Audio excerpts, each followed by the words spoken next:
Buenas tardes. Buenas tardes. Qué bueno saber que Buenas están ahí. tardes. Buenas tardes, qué bueno saber que Buenas, están ahí. buenas. Buenas. Qué bueno que se han dado cita a este espacio. Tuvimos un tiempo de vacaciones, por lo menos un viernes, ¿verdad? Estos espacios educativos. Estuvimos descansando por Semana Santa, pero ya retomamos nueva vez estos espacios educativos que han sido de tanta utilidad y de tanto beneficio para las personas que nos conectamos y las personas también que acompañamos. Gracias una vez más por estar ahí y trabajar en la prevención en salud mental. Como siempre digo, es en el marco de la campaña de salud mental, que es cuidar la salud mental, una acción por la vida. Ese es el lema de este tiempo. Gracias por acompañarnos. En este mes en particular, aunque comenzamos tarde, comenzamos el 14, ¿verdad? Pero es un mes especial donde Casa Abierta siempre ha tenido presente para visibilizar el tema de la prevención del abuso infantil. Trabajar en prevención del abuso infantil es también trabajar en la reducción de la demanda de drogas. Y cuando hacemos una historia de una persona con uso problemático de sustancias, en general podemos encontrar una persona que fue abusada en su infancia. En este mes de abril fue declarado como el mes de prevención del abuso infantil mediante el decreto ejecutivo número 9898, firmado el 11 de marzo también del 98. La Convención sobre los Derechos de la Niñez, en su artículo 19, establece que es obligación del Estado proteger a niños y niñas y adolescentes de todas las formas de malos tratos perpetrados por padres, madres o cualquier otra persona responsable de su cuidado y establecer medidas preventivas y de tratamiento al respecto. En este mes, desde Casa Abierta, queremos dedicarlo a educación, reflexión, al análisis en relación a la prevención del maltrato infantil. En ese sentido, pues también estamos en alianza con la coalición de ONGs por la infancia. No sé si el hermano Tomás está por acá, sino así, aquí lo veo. Y entonces le vamos a decir para que nos haga una palabra en relación a lo que significa este mes sobre la prevención del abuso infantil. Adelante, Tomás, bienvenido. Gracias, buenas tardes a todos y todas. Agradezco a nuestros amigos de Casa Abierta, ¿verdad? En la persona de su director, el querido amigo Radamés de la Rosa, a Raidiris Cruz, directora de la sede de Santiago, y a todo el personal de Casa Abierta, por esta invitación, por este inicio o reinicio, vamos a decir, de estos encuentros tan extraordinarios y exquisitos. Y todo ese equipo de Casa Abierta, quienes como dínamo unen esfuerzos para seguir ofreciendo oportunidades de crecimiento a través del conocimiento, las experiencias, etc. Yo entiendo que en el mes contra el abuso infantil, ellos no se iban a quedar inertes y se iban a unir a todas las instituciones personas que seguimos realizando nuestro mejor esfuerzo para contribuir a eliminar de raíz este flagelo que tanto azota a nuestros niños, niñas y adolescentes. Ustedes saben muy bien que el maltrato infantil es una de las manifestaciones de la violencia que causa mayor indignación y reproche social. Yo creo que no hay nadie en este país que esté consono con eso. Sin embargo, entiendo también que aún nos encontramos muy lejos de conocer los datos reales respecto a esta incidencia de este flagelo en nuestro país, sobre todo en niños, niñas, adolescentes. Las estadísticas que conocemos son aproximaciones, nunca la realidad. Pero aún estas aproximaciones nos asustan. Y miren, de verdad, no podemos quedarnos pasivos. Sabemos que no hay una respuesta única para indicar por qué se desarrollan los tipos de maltrato en contra de los niños, niñas. Sin embargo, los estudios y muchos estudios interdisciplinarios que se han hecho han logrado en cierta manera establecer una serie de factores de riesgo que son de común y parece que están en casi todos esos tipos de maltrato, sobre todo cuando se refiere a niños, niñas y adolescentes que han sido víctimas de ello. Por ejemplo, dentro de esos factores de riesgo, voy a explicitar, y sobre todo en relación a maltrato de índole física, en muchas ocasiones y a través de el abordaje médico, que es la primera puerta de entrada, se determina que muchos padres desconocen la afectación, las consecuencias que pueden causar, por ejemplo, el ejercer disciplina, entre comillas, con castigos físicos severos. Del entorno familiar en relación a la disciplina de hijos e hijas, siempre se ha dejado ver cómo se ha manifestado un lado oscuro que es propiciado más por la ignorancia, voy a decirlo así, que por la falta de amor. Por eso el maltrato infantil como manifestación del abuso de la autoridad parental en nuestra cultura es parte de la ignorancia, en cierta manera, de los padres, madres o tutores, que ejerciendo su autoridad sobre la persona menor de edad, llegan incluso a causar lesiones físicas, externas, internas o ambas, y psicológicas. Entiendo que es importante establecer algunas cuestiones que abarcan el aspecto médico y legal y que debe considerarse en torno a los tipos de maltrato, estos aspectos médicos y legales. En primer lugar, entiendo que abordar el cuadro clínico que permitirá al personal médico y de salud advertir cuando se encuentre frente a una víctima menor de edad que sufre lesiones por cualquier tipo de maltrato, qué tipo de maltrato es. En segundo lugar, cuál es el tipo de responsabilidad penal en que podrá incurrir el victimario dependiendo del tipo de lesión que haya provocado. No obstante, lo que debe primar siempre será salvaguardar la vida e integridad física del niño, la niña o del adolescente, recordando el deber que tenemos todos de denunciar este tipo de casos según lo que establezca nuestra legislación. ¿Quién mejor que la procuradora Antia Beato, experta en la materia, para ayudarnos a entender estas prerrogativas legales? Por eso les invito a que aprovechemos esta oportunidad. Muchas gracias. Gracias, Tomás. Qué bueno que ya le diste una introducción también a la magistrada Antia Beato, que es nuestra facilitadora, una facilitadora estrella que tenemos, así como ha dicho Tomás, una persona con altas capacidades profesionales y de experiencia, pero también una gran calidad humana. Antia es abogada, por supuesto, licenciada en Derecho, pero también es periodista. Hoy me entero que también ella es licenciada en Comunicación, mención Periodismo, y también es docente. Ha tenido varias formaciones en el área docente.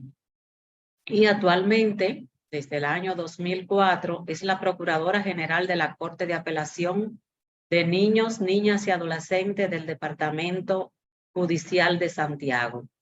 Al mismo tiempo, también es docente de la Escuela Nacional del Ministerio Público en el área de niñez y adolescencia. En resumen, nuestra querida Antia es la que decimos al final de todos esos títulos, porque es una persona, a pesar de ese gran compromiso que tiene, ese gran puesto de autoridad, vamos a decir, de responsabilidad, es una persona sumamente cercana y humilde. Adelante, Antia. Gracias por decir que sí una vez más. Ustedes por invitarme. Yo creo que el honor es para mí que en una actividad de los viernes de Casa Abierta yo pueda acompañarles y compartir con quienes se conectan Se oye muy bajito. lo que he aprendido. Se oye un poco bajito, sí. Bueno, trataré de alzar la voz.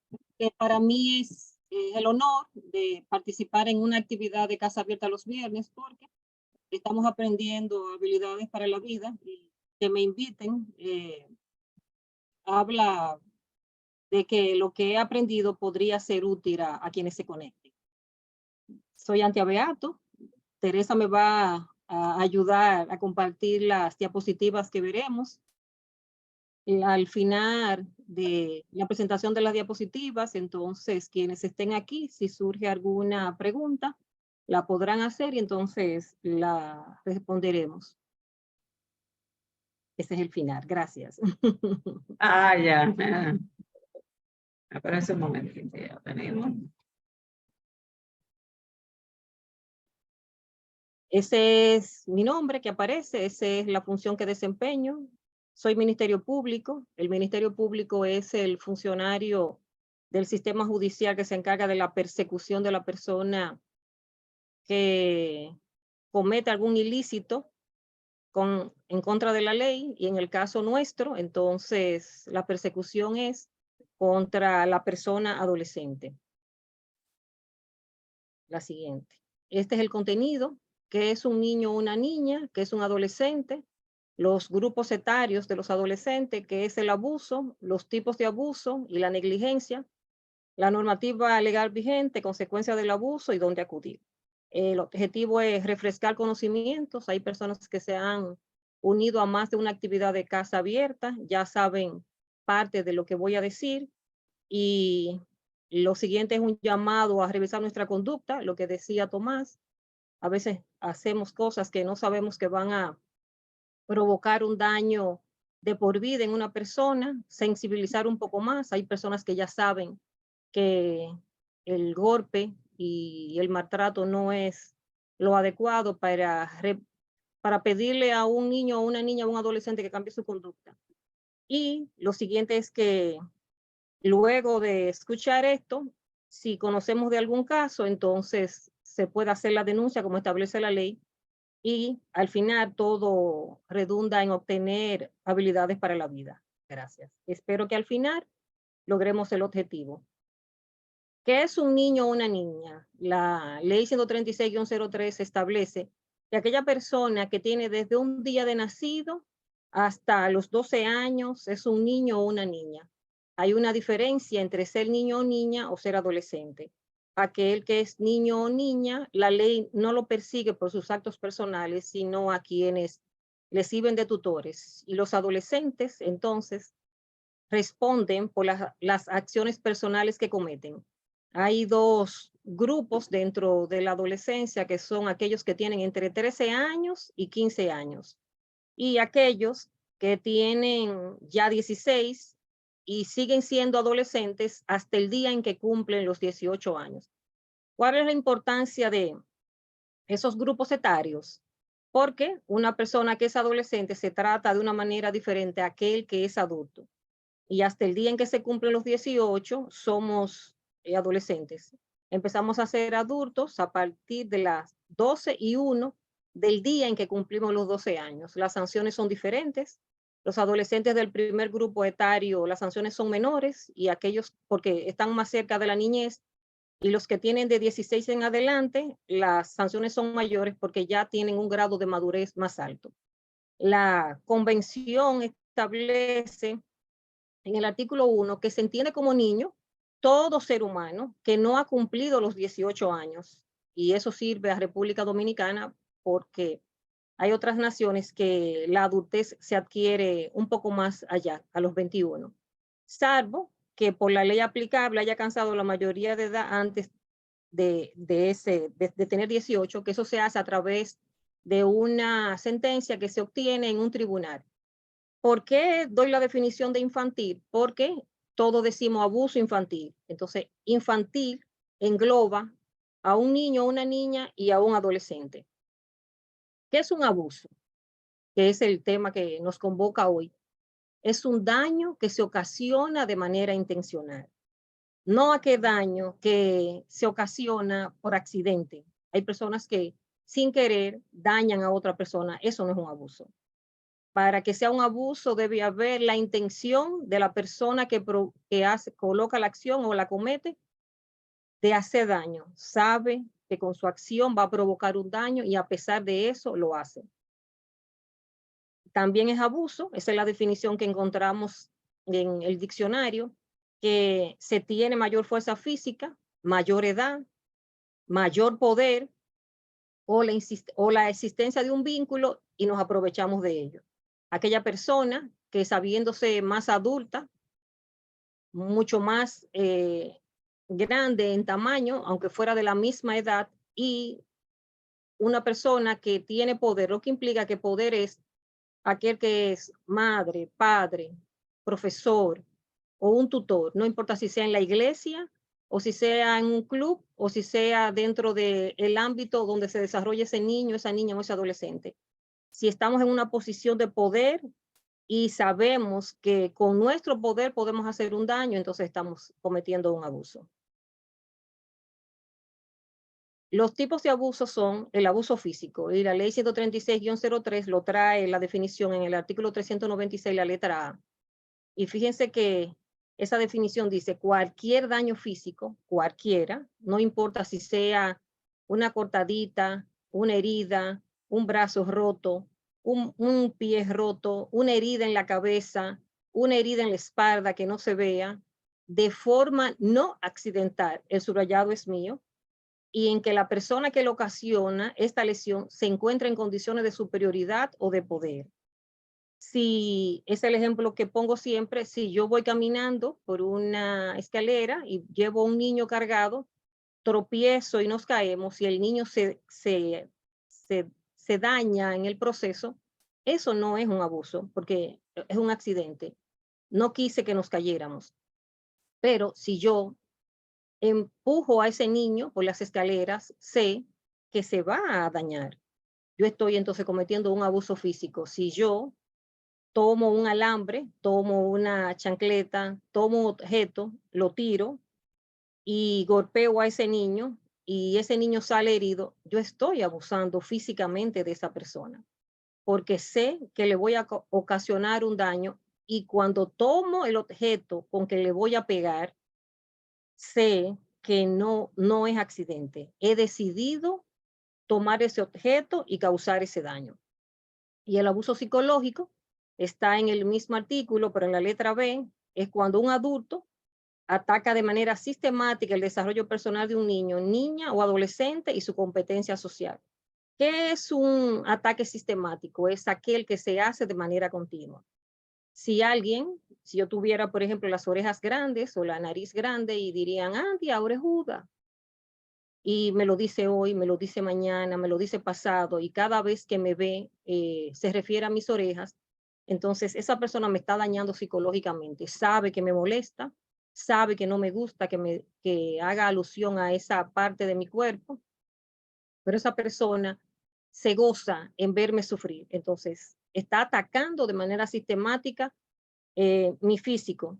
Y también podría ser que tenga yo tartamudez o timidez y que no tenga muchas habilidades sociales. Y esa persona se goce en a diario recordarme eso, que tengo una deficiencia para rodearme de otras personas. Entonces va dañando la poca competencia social que tengo. Me aislaré y esa persona sabe, y así lo manifiesta incluso, que lo hace porque sabe que le molesta a la otra persona. La siguiente, Teresa. Y el abuso sexual, en el mismo artículo 396, pero en la letra C, es la práctica sexual con un niño, niña o adolescente por un adulto o persona 5 años mayor para su propia gratificación sexual, sin consideración del desarrollo psicosocial del niño, niña o adolescente y que puede ocurrir aún sin contacto físico. ¿Por qué la ley define propia gratificación? Porque una persona, 6, 7, 8 años, no sabe en su mente todavía y en su cuerpo, no está preparado para una actividad sexual con un adulto. ¿Quién se va a gratificar? El adulto. El niño va a salir dañado o la niña. Si tiene poca edad, 3, 4, 5 años, es posible que hasta provoque el internamiento de ese niño o niña y que su cuerpo sufra un trauma de tal magnitud que no se recupere durante mucho tiempo y que en su memoria se grabe ese hecho y que sus relaciones sexuales cuando esté adulto no puedan ser gratificantes.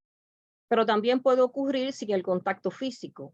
La ley previó que una persona adulta puede colocar a un niño en el frente de él o a su lado, que se toque el niño y ese adulto se gratifica. O colocar a varios niños que se toquen entre ellos o provocar que ellos tengan una relación sexual entre ellos y esa persona se gratifica. La ley castiga a ese adulto. Y si ese adulto podría ser también un adolescente, una niña de 8 años y una persona que le lleve 5 es una persona de 14 años.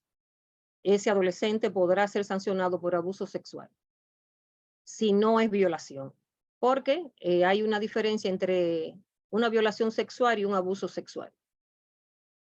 Y la negligencia la coloco porque no es como el abuso en sí.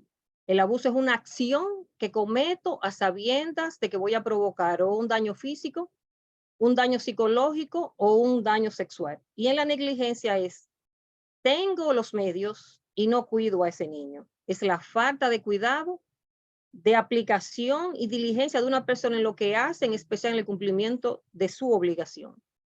Debo bañar a ese niño, tengo flujo de agua adecuado en mi casa y tengo con qué bañarlo y no lo baño. Debo alimentar a ese niño, tengo en mi casa alimento y le digo al niño, prepáralo tú. Y el niño se puede dañar en el proceso.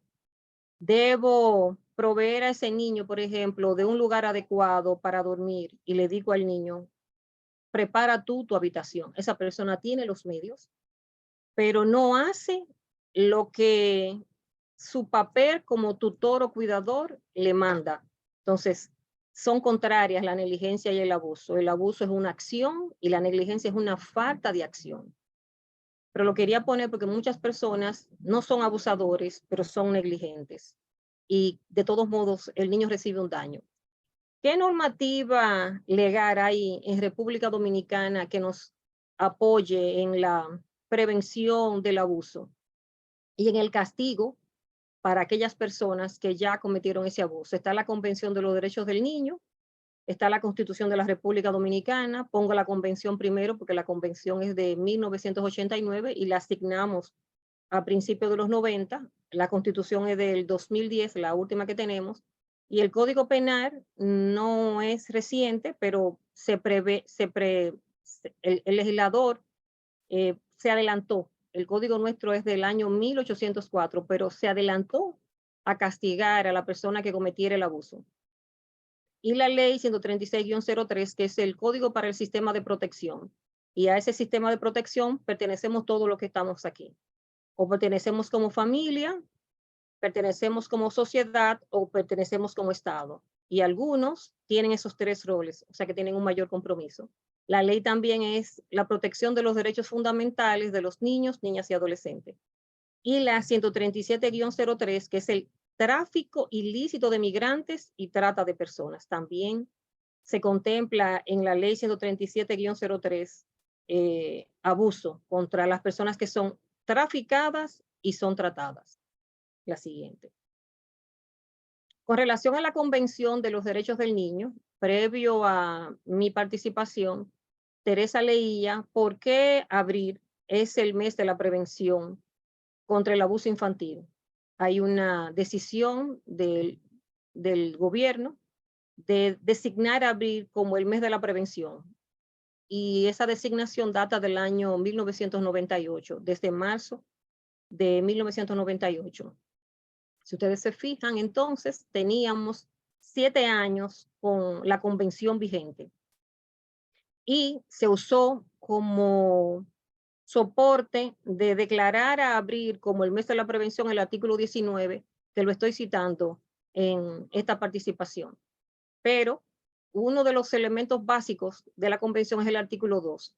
Establece, los estados respetarán los derechos y asegurarán aplicación a cada niño sujeto a su jurisdicción sin distinción alguna, lo que implica que la ley vigente en República Dominicana se aplicará a todos los niños, niñas y adolescentes que residan en el país, sin importar si son o no dominicanos, si tienen documentos o no, si sus padres le acompañan, si tienen una preferencia sexual diferente a lo que su sexo se ve, si tiene un tono diferente de la piel, si tiene una concepción religiosa diferente, no importa.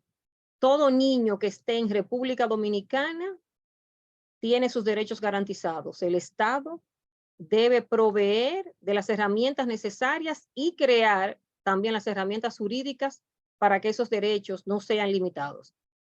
Y en el artículo 9 dice, no debe ser separado de sus padres. Yo no copié el artículo completo, pero copié la parte más importante, por eso ustedes ven los puntos suspensivos, porque el contenido es muy amplio, pero eso es lo que nos interesa para el día de hoy, a menos que sea objeto de maltrato o descuido. Cada niño, niña o adolescente no debe ser separado de sus padres, a menos que sea objeto de maltrato o descuido. Y eso lo decide un tribunal. No se separa de manera arbitraria, sino que se convoca a esos padres. Ellos prueban que no han ejercido ni maltrato ni descuido, pero el que sí se prueba que sí ejerció, entonces un tribunal ordena la separación de sus padres. La idea es que se coloque en el entorno familiar. Si nadie en el entorno familiar lo puede recibir, entonces se busca un tercero que lo pueda recibir. Y en el artículo 19 dice, todo niño tiene el derecho a las medidas de protección que su condición de menor requiere por parte de su familia, de la sociedad y el Estado. Esas son las herramientas básicas de la ley 136-03. A raíz de la convención, el Estado se comprometió a cambiar su legislación, a adecuar su legislación para el respeto de esos derechos fundamentales, a visibilizarlos. Y eso ha estado haciendo el Estado. Decía Tomás en la introducción que no estamos donde queremos, pero nosotros estamos mucho más cerca de lo que estábamos en el año 1989 cuando se firmó la Convención de los Derechos del Niño. A raíz de la firma de la convención, la legislación dominicana ha evolucionado y la participación de la familia, de la sociedad y el Estado también ha sido mucho mayor. Esta actividad es parte del compromiso de la sociedad Casa Abierta, está cumpliendo con su papel según lo establece el artículo 19. Entonces, la Constitución de la República, reitero, es del año 2010, en el artículo 38 establece dignidad humana, es la protección real y efectiva de los derechos fundamentales que les son inherentes. Lo que implica que desde que una persona nace hasta que muere, debe ser protegida de manera real de sus derechos. No importa que estén esos derechos consignados en una normativa, si el Estado no asegura que esos derechos, cuando yo decida ejercerlos, tenga esa garantía. Un ejemplo de eso es la creación de la jurisdicción especializada a la que pertenezco. La ley estableció que los tribunales en la que se juzgan y en la que se dirimen los conflictos entre adultos no podía ser el mismo, en el que se ven los derechos de los niños, las niñas y los adolescentes, o se juzgue un adolescente que entra en conflicto con la ley. Esa es una real protección y una efectiva protección de los derechos fundamentales. No solo hay un ministerio público especializado, ni unos jueces especializados, sino también que hay una defensa pública especializada, creada con la finalidad de asistir a un adolescente en conflicto con la ley que sus padres no tengan recursos económicos, lo que implica que el juez tiene una balanza. Si hay un ministerio público especializado, debe tener un defensor especializado que provoque que si hay una violación a ese derecho fundamental y no es advertido por el Ministerio Público, entonces se pueda reclamar. Está en la Constitución también el artículo 56 que habla de la protección de las personas menores de edad, erradicación del trabajo infantil y todo tipo de maltrato o violencia. ¿Qué significa eso?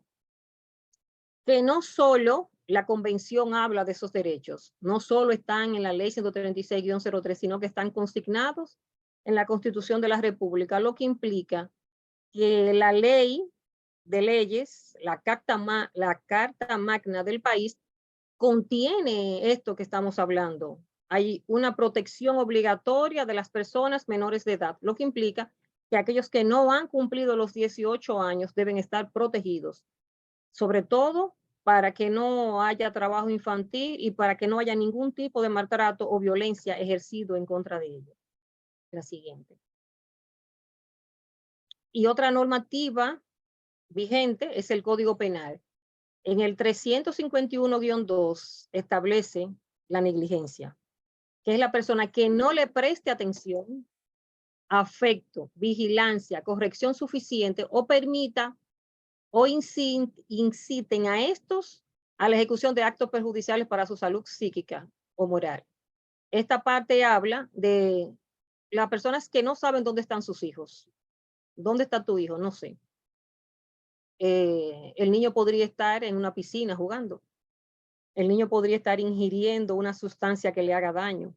El niño podría estar dañando a otro niño en ese momento. El niño podría requerir de afecto. Hay un momento en la vida de todo ser humano que no nos valemos por nosotros mismos. Nuestros padres o cuidadores deben hacer las cosas que nos benefician ellos. Sin embargo, si no nos prestan atención, por ejemplo, el cambio a una hora adecuada del pamper podría afectar el área genital de ese niño o esa niña. O si no me alimentan, o si me alimentan de manera inadecuada, si yo soy alérgica a algo, pero no cuidan mi alimentación y ingiero esa sustancia, entonces podría ser un proceso alérgico y podría hasta morir. Por eso dicen, ejecución de actos perjudiciales, podría también incitar yo a mi niño o a mi niña que golpee a otro. No te dejes estar, golpéalo.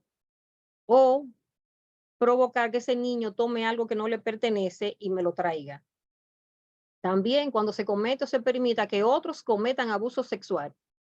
Yo sé como madre que la persona que vive a mi lado tiene una debilidad por los niños. Yo no puedo dejar que mi hijo o cualquier niño de mi entorno se acerque a esa persona.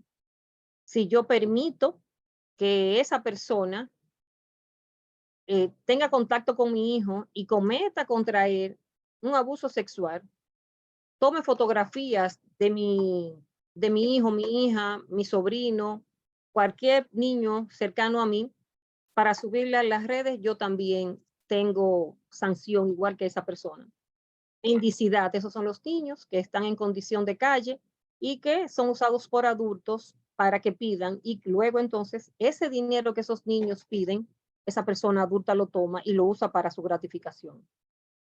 Trabajos prohibidos, hay trabajos que no se pueden hacer desde una edad.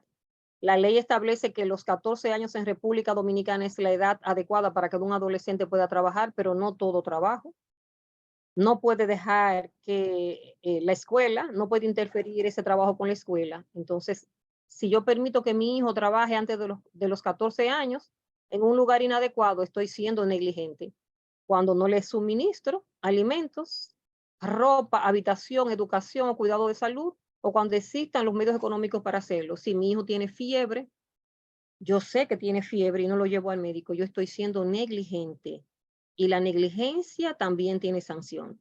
Yo no he colocado sanciones en esta participación porque la idea no es saber qué cantidad de tiempo esa persona podría estar detenida, sino qué tipo de actividades están reñidas con la ley. La siguiente. Y la ley 136-03 establece en su artículo 340 la sanción para los adolescentes. Los que tienen menos de 16 años podrán ser sancionados de 1 a 5.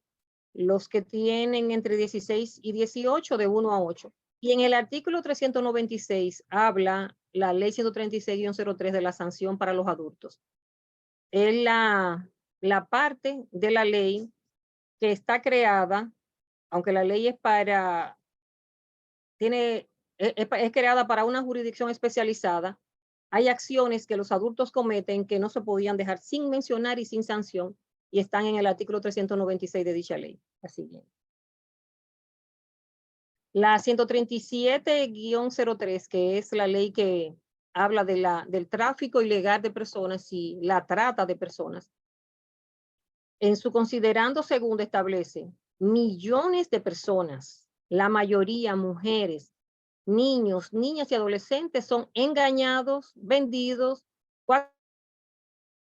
coaccionados o sometidos de alguna manera a situaciones de esclavitud, explotación sexual, trabajos forzados y otras formas de explotación humana.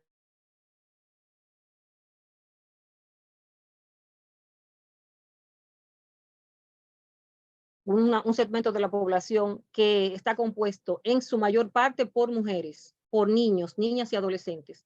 Lo que implica, yo voy a apagar la cámara porque dice que la conexión es inestable para ver si mejora el sonido. Implica entonces que el legislador vio el problema. Hay un segmento que es vulnerable, no lo podían dejar desamparado. Y entonces se creó la ley 137-03.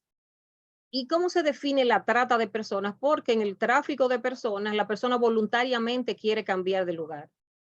La persona decide que no está bien en un lugar y que debe moverse a otro lugar. Voluntariamente se cambia de lugar. Entonces le pagan a una persona, pero en este caso, en el de la trata, que está en el artículo 1 de la ley 137-03, dice captación. Esa persona ve la vulnerabilidad de un niño y cuál niño está vulnerable, aquel que no le están prestando atención, aquel que está siendo abusado, que cree que en el lugar donde está mal y que podría estar mejor en otro lugar. Entonces esa persona presta, transporta, traslada, acoge y amenaza a un niño. El niño cree que va hacia un lugar mejor y resulta entonces que con la ayuda de todos esos verbos, su vida de ser mala cambia a mucho peor. Se usa la fuerza, se usa el engaño, se usa el abuso de poder, se recibe pagos o beneficios para obtener el consentimiento de una persona que tenga autoridad sobre otra, con fines de explotación para que ejerza cualquier forma de explotación sexual, pornografía, servidumbre por deudas. Eso implica que si yo tengo una deuda y le digo, llévate a mi hijo por 6 meses y úsalo en las labores agrícolas, por ejemplo, y en 6 meses tú me lo devuelves, eso es servidumbre por deuda. Trabajo de servicios forzados, un niño de 11 o 12 años trabajando en un lugar inadecuado, levantando sacos. Y el matrimonio servil, por suerte en República Dominicana ya no hay la posibilidad de que un adulto se case con una persona menor de 18 años. La adopción irregular, esclavitud o prácticas análogas a esta o a la extracción de órganos. Por eso, la adopción en República Dominicana tiene tantos requisitos porque se podría dar una adopción para enmascarar cualquier de este tipo de daños que se pueda hacer contra un niño o una niña. Y si se fijan, en la trata la persona no tiene que salir del país. Hay personas que están siendo tratadas en el lugar donde viven, con consentimiento de sus padres o engañadas esas personas. Y la idea es que si nosotros sabemos que un tipo de estos que se han señalado está ocurriendo con una persona cercana a nosotros, debemos hacer la denuncia. La siguiente. ¿Cuáles son las consecuencias del abuso? El abuso provoca una baja autoestima. Muchas personas no saben en este momento actuar de su vida de adulto por qué tienen una estima tan baja. Y es fruto de las cosas que le pasaron cuando estaba siendo niño.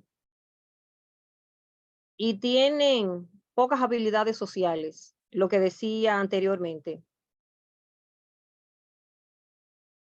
Lo que decía anteriormente, hay personas que fueron dañadas durante mucho tiempo por un abuso psicológico, hasta por un abuso físico, y fue dañado en su exterior y en su interior, y sus habilidades sociales son nulas. No le permite ir a la escuela, superar el tránsito de educarse y conseguir entonces un trabajo adecuado a sus habilidades, porque fue dañado de niño y ahora no encuentra la explicación por qué.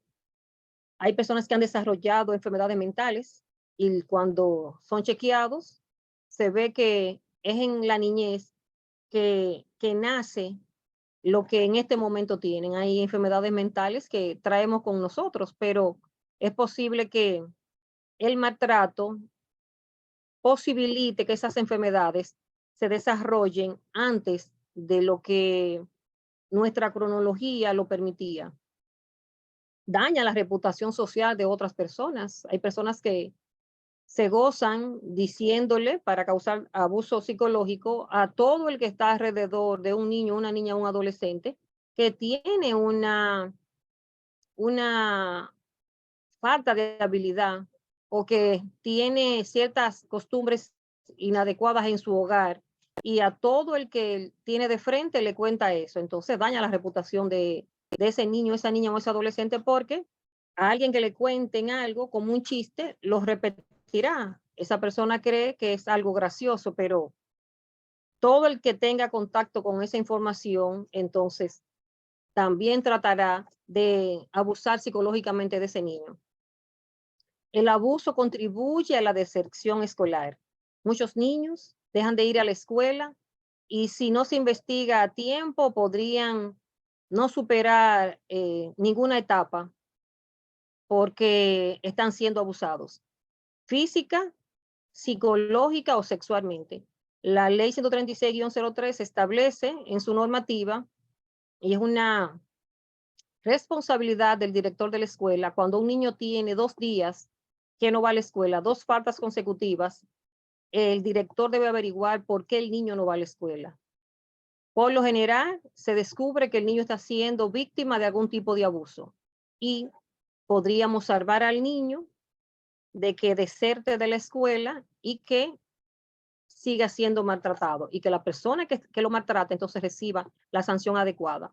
Puede provocar desórdenes de conducta, unos niños que se comportaban adecuadamente para el entorno social en que nos desenvolvemos y de repente el niño tiene unas conductas que no tienen explicación porque solo vemos una parte de su vida. Es posible que la persona que abuse de él viva con él y el niño manifieste el desorden de conducta entonces en las demás áreas o sea abusado en la escuela o en el club donde va a practicar deporte o en la iglesia y en los otros ámbitos de su vida entonces se presenta el desorden. Siempre es importante vigilar para que podamos a tiempo detener el abuso y que esa persona pueda tener una vida adecuada. Se puede pasar de víctima a victimario. Un niño que es abusado en su niñez o en su adolescencia, cuando cruce los 18 años podría empezar a ser victimario y a veces no tiene que alcanzar la mayoría de edad. Tenemos adolescentes que han sido violentados en su niñez y cuando cruzan la adolescencia entonces repiten el abuso en niños porque creen que la acción que cometieron en contra de ellos, como no recibió castigo, es una acción adecuada. Y tenemos entonces un círculo que se repite, una víctima, victimario. Y también podremos encontrar conductas sexualizadas a temprana edad.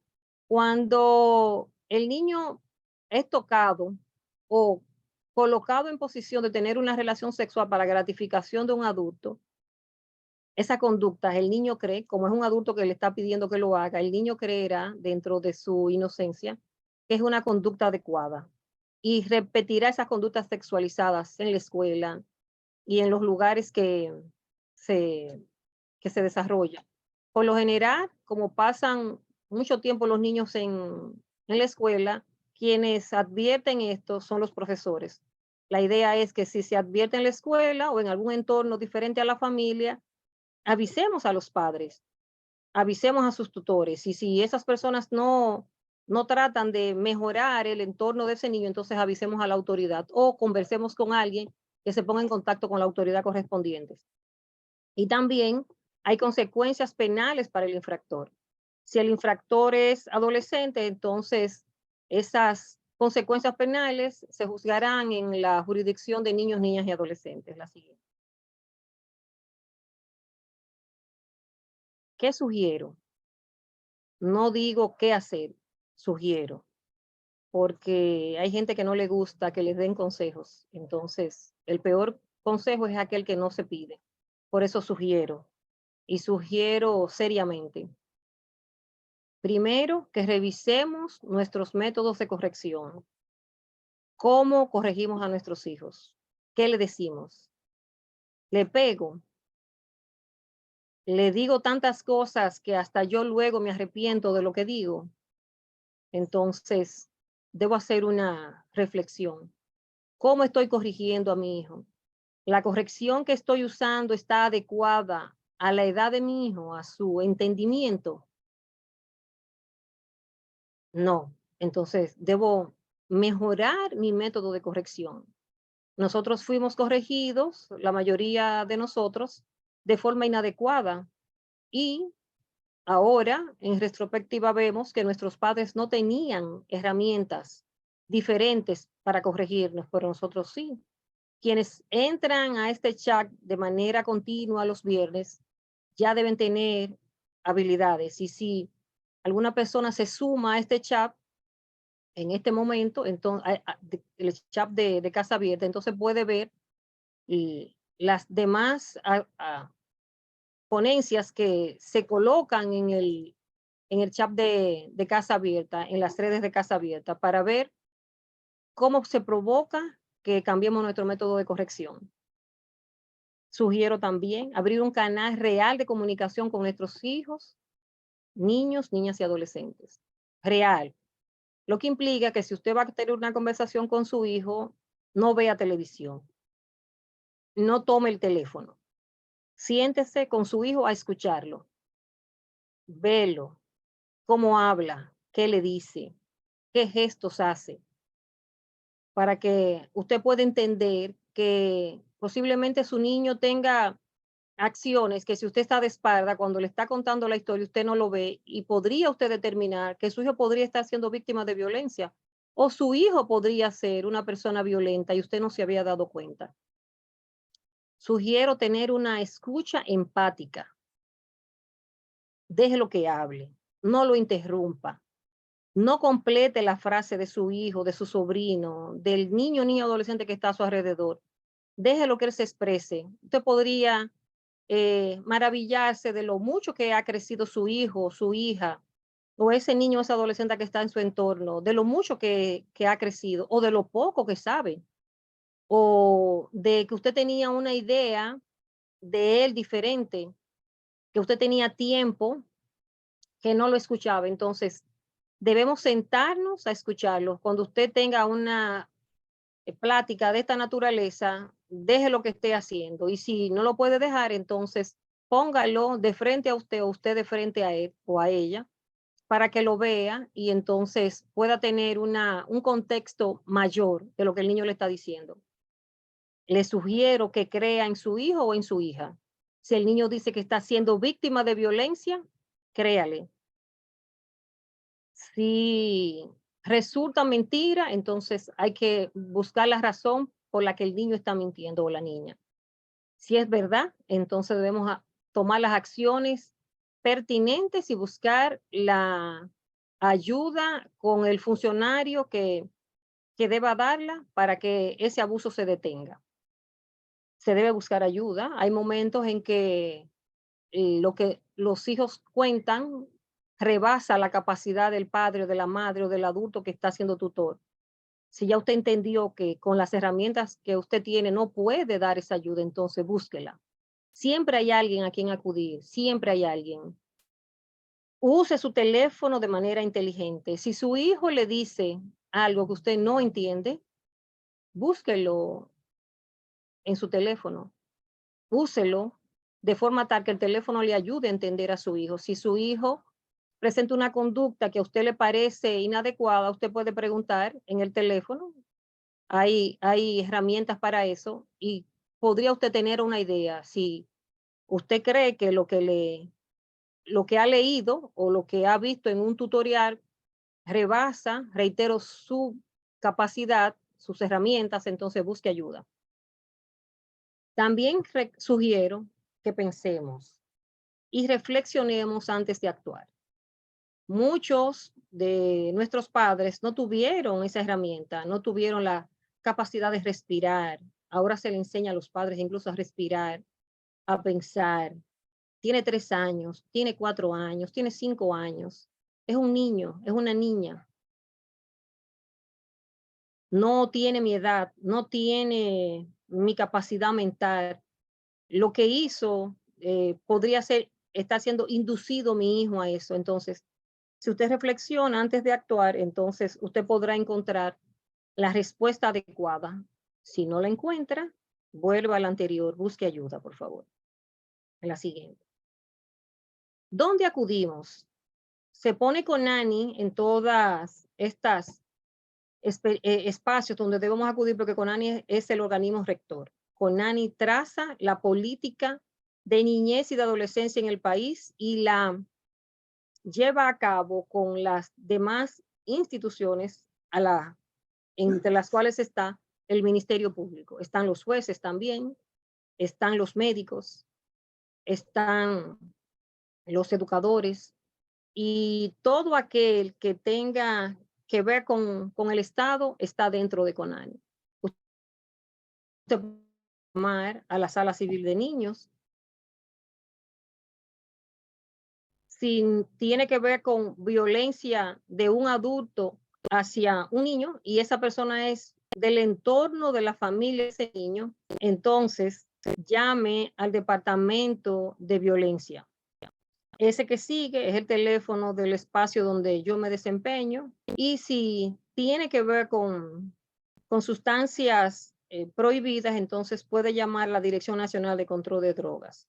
Puede llamar a la línea Vida y poner la denuncia en la línea Vida. También podría llamar al 911, esa se me fue, pero puede llamar a la línea Vida. Si tiene que ver con un trabajo inadecuado que ese niño esté ejerciendo, entonces usted puede llamar al Ministerio de Trabajo. Dejo esos teléfonos. Si usted entiende que donde usted llama no le dan la salida a la problemática que usted está relatando, entonces usted podría accesar a cualquiera de esos teléfonos y que otro funcionario le ayude. La siguiente.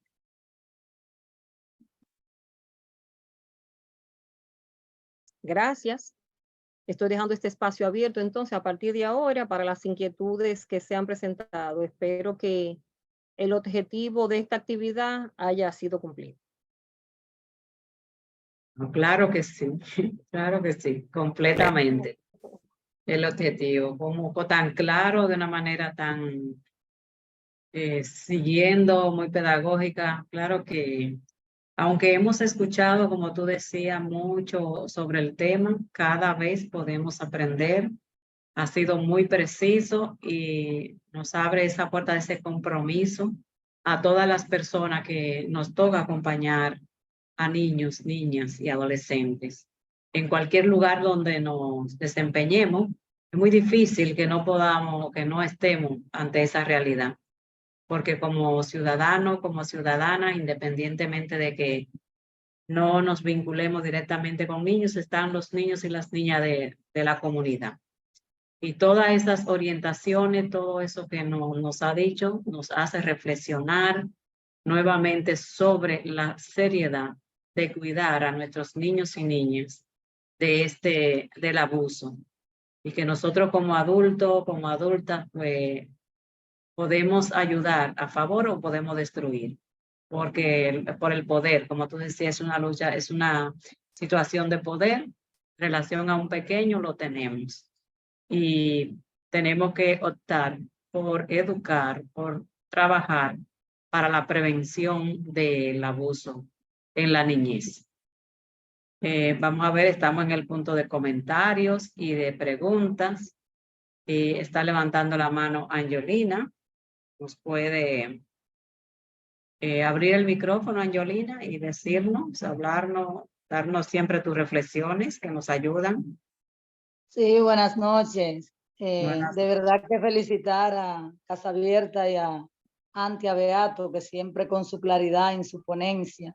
Y es como dice Teresa, siempre aprendemos de esta temática, más en una sociedad donde por más que se quiera, ¿verdad? Se hable de prevención, se trabaja en políticas de prevención, pero es una sociedad que día a día encontramos también tantos niños y adolescentes abusados. Así como decía antes, cuando algo es intencional, pero por ejemplo en las escuelas, no vamos, siempre me voy al plano de las escuelas porque es donde trabajo y donde encontramos también muchos quizás niños abusados, que en los mismos centros educativos, que quizás nos damos la cuenta, y es como decía antes, eso se debe denunciar. No podemos callar porque muchos niños, quizás los centros educativos son los auxilios. Y si los centros educativos damos la espalda, entonces, ¿cómo vamos a poder colaborar? Se da mucha situación, por ejemplo, en los centros educativos donde los niños pelean, donde los docentes tienen que intervenir en los pleitos, pero dentro de esos pleitos sale quizá un niño arañado, sin que ser docente quererle arañar. Muchos vemos a día que los padres llegan a los centros educativos con mucha agresividad, porque en realidad dicen a sí mismos, pero ese maestro es un abusador, porque quizá me arañó a mi hijo. Claro, cuando usted quizá le explica, el mismo docente que quizá no niega, dice, pero yo quizás separando, había un pleito, se podían hasta matar, porque también tenemos un gran problema. Usted lo ve peleando y muchos niños quizá con una voz que tú le digas, desapártense, a lo que usted llega quizá en el momento, en el lugar que están, lo hacen, se desaparta, pero otros no. Otros mejor cogen ira y más o mucho que en el grupo que cae. Entonces, da pena decir que después había unos adultos y quizás no pudieron desapartar esos niños. Entonces, ¿qué Antia? Algunos consejos. Yo inclusive le decía a algunos maestros, y a los maestros siempre les vivo diciendo, hasta para corregir a nuestros niños, debemos de buscar postura. Tú vas a correr un niño, tira tu mano para atrás, porque muchas veces hasta con tus gestos, tú quizás le estás hablando a un niño y el niño quizás te puede sentir también agredido. Entonces, hay que tener mucho cuidado nosotros que estamos en las aulas. Yo digo que hasta para corregir a un niño, lo ponemos al nivel. Por ejemplo, voy a corregir a un niño que es pequeño, lo siento hasta en una silla, me siento yo, porque hasta usted alta, corrigiendo a un niño, el niño se puede hasta asustar o no es lo correcto. Entonces, en esos pleitos que mayormente ustedes ven la agresividad que está en los centros educativos, que muchas veces nos sentimos entre la espada y la pared, con tanta violencia que hay, y que muchas veces el docente, por más que no quiera, tiene que acercarse muchas veces hasta desapartar esos pleitos. ¿Qué estrategia que aunque uno tenga, pero cada día más uno quiere ubicar nuevas posibilidades de lo menos que uno quiera, ¿verdad? Que un niño de eso salga dañado, lastimado. Bien, adelante, Andy. Con el segmento de población que trabaja en Yulín. Se oye Son bajito. adolescentes. Voy a apagar que no sé con la población que trabaja en Yolina. ¿Se mejoró el audio? Sí, se escucha mejor. ¿Mejoró el audio? Claro que sí, sí, se escucha mejor. Gracias. Gracias. Entonces, si son adolescentes, Antia, estamos trabajando con una población de nivel primario. primarios hasta 6º grado, o sea que tienen... Hasta 6º grado. Son niños, son niños. Sí, son niños. Pero hay niños que han crecido mucho y no evidencian que su edad, no la evidencian con su desarrollo físico. Yo sugeriría que coloquen entonces, que se turnen los profesores para estar en el recreo, para advertir antes de que ocurra un posible pleito entre ellos, poder entonces intervenir. Y si intervienen ustedes y en la separación ocurre algo, entonces no dejen que el padre vaya a la escuela, llame usted al padre.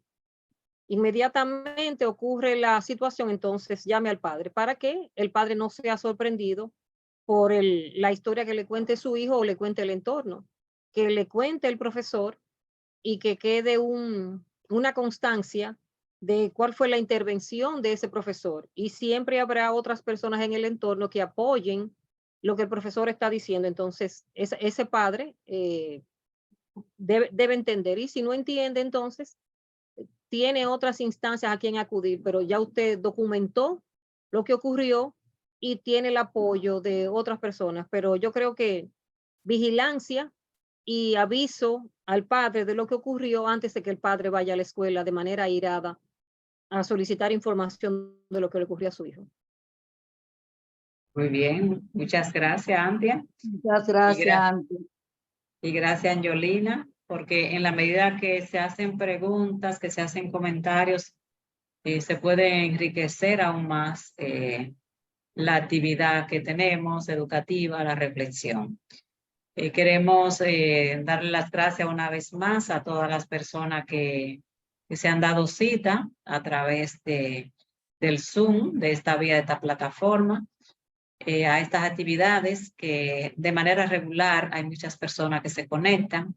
Y hoy de manera particular queremos saludar la presencia de Natividad Rodríguez, directora regional del Cibao Norte de CONANI, que nos acompaña. Gracias por estar, por apoyar esta actividad. Y sabemos que así que estamos todas las instituciones como aliadas a favor de la prevención del abuso infantil.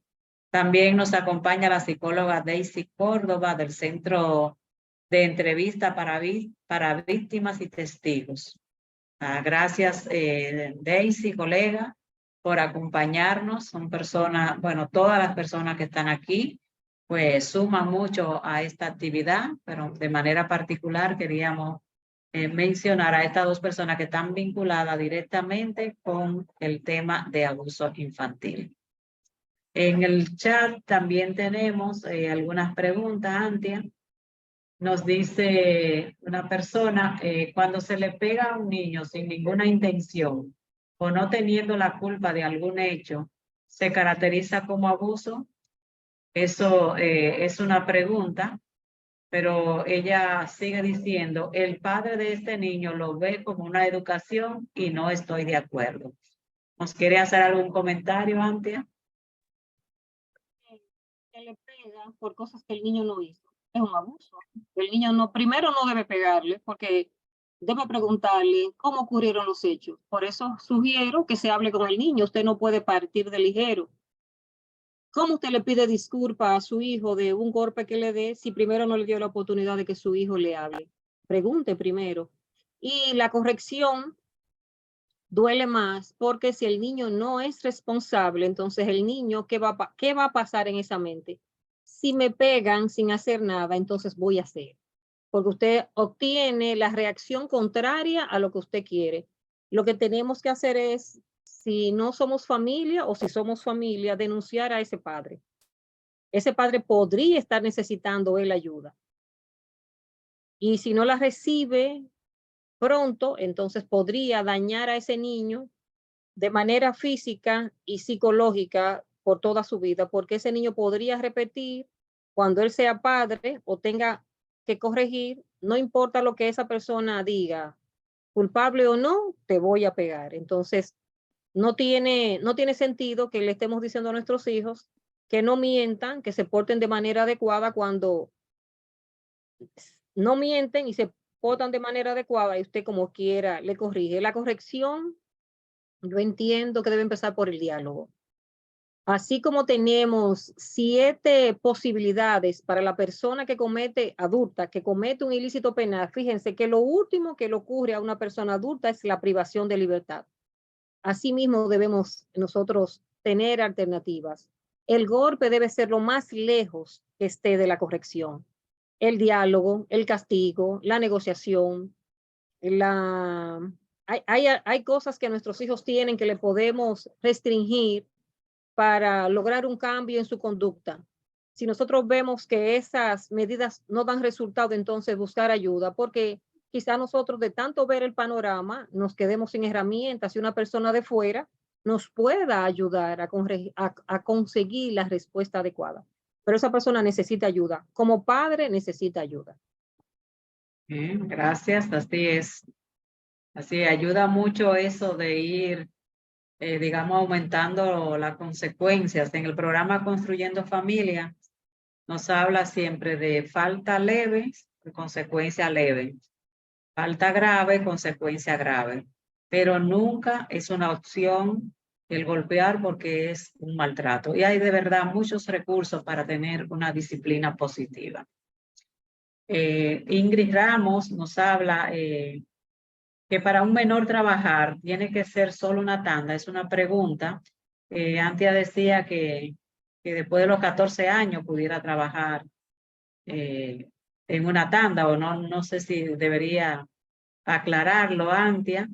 Y si el empleador tiene el derecho, el deber, ¿verdad?, de guardar, o sea, esa normativa, ese derecho de que pueda hacer, y en las condiciones, supongo. Sí. Y también igualmente que no deje la escuela. Eso en sentido general. Hablan un poquito más sobre... La ley fue creada en el año 2003 y teníamos entonces las escuelas con 2 tandas, la matutina y la vespertina. La idea era que una persona luego de alcanzar los 14 años pudiera trabajar, si estudiaba en la mañana, trabajar en la tarde.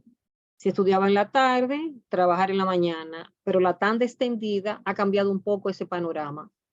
¿A qué hora ese niño puede trabajar? Yo creo que solo en una empresa familiar. Porque una persona que sale a las 3:30 de la tarde, 4:30 de la tarde, ¿a qué hora va a descansar y va a hacer sus tareas? No hay media tanda. Si nosotros sabemos que un niño que sale o un adolescente o un adolescente, porque ya no son niños en esa etapa, son adolescentes, luego de la salida de la escuela, la adolescente va a un salón a trabajar. ¿A qué hora sale? 8, 9 de la noche. ¿Cuándo va a descansar? ¿Cuándo va a hacer sus deberes? ¿Cuándo va a ser adolescente? Porque la adolescencia es muy corta. Fíjense que entre la niñez y la adolescencia son las 2 etapas más cortas del ser humano. Entonces, ¿cuándo va a recrearse esa persona? Quizás piense el padre, necesito ese dinero que mi hijo o mi hija trae. Entonces, ese padre necesita sentarse y ver que el dinero que su hijo esté llevando no va a representar el daño que a su hijo le esté haciendo. Entonces, si el niño estudia media tanda, entonces en la otra tanda puede trabajar en un trabajo que no dañe su crecimiento físico, su crecimiento emocional ni su crecimiento moral. En tareas que no necesiten que puedas, por ejemplo, levantando sacos, imposible, en un taller imposible. La idea debe ser que estén en trabajos adecuados a su edad, a partir de los 14. Y algunos trabajos necesitan la autorización del Ministerio de Trabajo. Si el Ministerio de Trabajo, que hace la revisión de las empresas, entonces se da cuenta que hay un niño que está empleado de manera inadecuada, esa persona puede exponerse a que le sancionen dramáticamente. Excelente, pero siempre Antia debe estudiar. Ese Siempre, niño, siempre eso es siempre, lo prioritario en esa edad. sí, siempre. La educación está luego de la salud y la vida, es uno de los derechos fundamentales que debemos nosotros proteger. Si no se educa, no rompemos el círculo de la pobreza, ni de que le tomen a esa persona cuando sea adulta como si fuera un esclavo, porque ¿qué trabajo va a conseguir? ¿Qué habilidades va a desarrollar? Y puede ser una educación técnica, no tiene que llegar a la universidad, necesitamos técnicos. Entonces, ese niño, ese adolescente puede estar estudiando algo técnico que le reditúe al final el cambio de vida que él necesita. Eso es lo prioritario, que se pueda formar, por si hay alguien que no está escuchando. Bueno, vamos a ponerlo a trabajar y que nos ayude en la casa y que resuelva, pero su prioridad es estudiar, y ya Antia ha explicado muy bien en qué condiciones y qué tiempo pudiera trabajar un adolescente. Antia, una última pregunta. Solo dice, ¿qué hacer con los profesores? Nosotros también acompañamos escuelas y recibimos muchas informaciones de la psicóloga. El personal de gestión suele muchas veces quejarse del manejo que hacen los maestros y las maestras con los niños y niñas. Entendido manejo que son inadecuados y que pudieran catalogarse como abuso. ¿Qué podemos hacer con los maestros y las maestras? Según nos hace esta pregunta una de las participantes acá. Yo creo que llenarlos de información. Actos de información. Hay muchos que saben que la ley 136-03 existe, nunca la han tenido en la mano. Saben que las normas de convivencia fueron dictadas en el año 2013 y no la tienen a la mano. Saben que hay una convención de los derechos del niño y no la tienen a la mano. Presumen que la ley prohíbe, que la ley permite. Y usted le pregunta, ¿leyó la ley? No. Entonces hay que llenarlos de información. Pero previo al inicio del año escolar, el director debe hacer una gran reunión con los docentes para pautar las cosas que ocurren de manera habitual en una escuela y determinar cuál va a ser la forma en que van a dirimir ese conflicto. Así como la ley establece que debe haber una gran reunión con los padres y los alumnos para decirles cuáles son las reglas de juego de la escuela, también con los profesores debe haber una gran reunión. Junto con ustedes, Casa Abierta, yo he acompañado a algunas escuelas. A través de ustedes, si necesitan alguna intervención, con mucho gusto el Ministerio Público, no solo yo, sino los demás componentes del Ministerio Público, estamos a sus órdenes. El profesor no debe actuar de manera individual. Deben trazarse en las escuelas las respuestas que de manera general le van a dar a los casos. Si el caso es muy grande, entonces el profesor debe acudir a una instancia superior, no debe dirimirlo en el salón de clases. Y para eso están las normas de convivencia. Ahí se dice cuáles son las faltas leves y sus respuestas, las faltas graves y las consecuencias, y las faltas muy graves y sus consecuencias. Las normas hablan que si es un delito, no se puede dirimir en la escuela. Debe llamarse a una autoridad. Y el profesor a veces sabe que está frente a la comisión de un delito e intenta buscar la solución. Siempre creo que la información adecuada a tiempo podría ser la respuesta de todos los que tenemos un trabajo que implica tener contacto con personas. Y en el caso nuestro, con niños, niñas y adolescentes. Muchísimas gracias y gracias también por ponerte a la orden, porque y sé que lo has hecho antes con la escuela, acompañadas por Casa Abierta, y te vamos a estar solicitando próximamente también el apoyo. Gracias por esa disponibilidad. Bueno, finalmente Rosa, que levantó la mano. Rosa, ¿qué nos quería decir o nos quiere Buenas decir? noches, ¿cómo están? Bien, Rosa, Un adelante. placer estar de nuevo con ustedes. Para mí una preguntita para la licenciada Antia.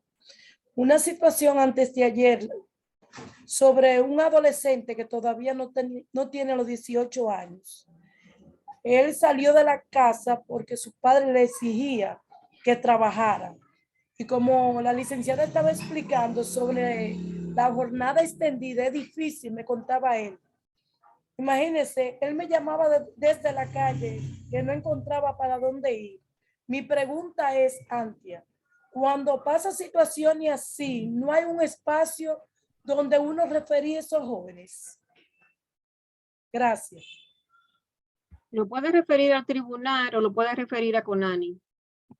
Lo puede referir a un espacio donde haya un orientador o un trabajador social o un psicólogo. Él necesita que le escuchen para que no tome una decisión lamentable luego. Sí, Hablar con él y luego entonces ver cómo se interviene la familia. Perdón, Antia, cuando es en horario de clase, para mí es más fácil, porque sé dónde dirigirme. Pero cuando él me llamó ya era tarde, era después de las 6. Y lograr que el joven volviera a la casa se me hizo muy difícil. Tuve que localizar a los padres y que asumiera y hablarle de la ley, la consecuencia que le puede traer, porque ya el joven está haciendo su último año, el sexto, y necesita apoyo de ellos. Y necesito que por favor lo llame y que lo vuelvan a recibir en la casa.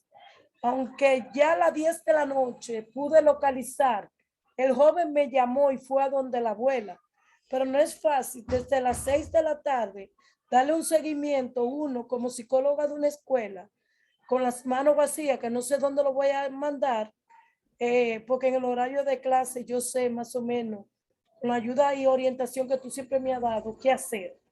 Pero después de horario de las 6 de la tarde, cuando me dicen eso. Puede llamar Rosa al 911. Ah, está bien, gracias. Ellos le ayudan y gracias a usted por estar presente y a Daisy Córdoba y a la otra persona que Teresa mencionó, no sé quiénes están en el chat y mi conexión al internet se distorsionó un poco. Gracias a ellos en especial y a todos los que se han sumado a esta actividad. Para mí es un gran honor que estén aquí hoy. Gracias, Antia. El honor es nuestro de poder recibir todas esas informaciones. Y gracias a todas las personas que han intervenido, que han hecho preguntas, que han ayudado a que esta actividad sea aún más rica. Vamos a aplaudir a Antia para que ella sobre energía, ánimo. Ingrid, dirige el aplauso para Antia y que nos pueda acompañar en otras ocasiones. Sí, Adelante. sí, un aplauso bien grande a Antia, que es nuestra compañera de todos los viernes. 1, 2 y 3. Bravo, bravo. Gracias, gracias. Excelente. Gracias, Antia. Muy productiva esta actividad. Ahí veo conectados a mis compañeros de labores del CUNANI. Gracias también por estar ahí. Ay, qué bueno, qué bueno. Gracias por acompañarnos. A todas las personas, gracias. Y nos Buen encontramos fin de con semana. Gracias a tema de todos. niñez el próximo viernes.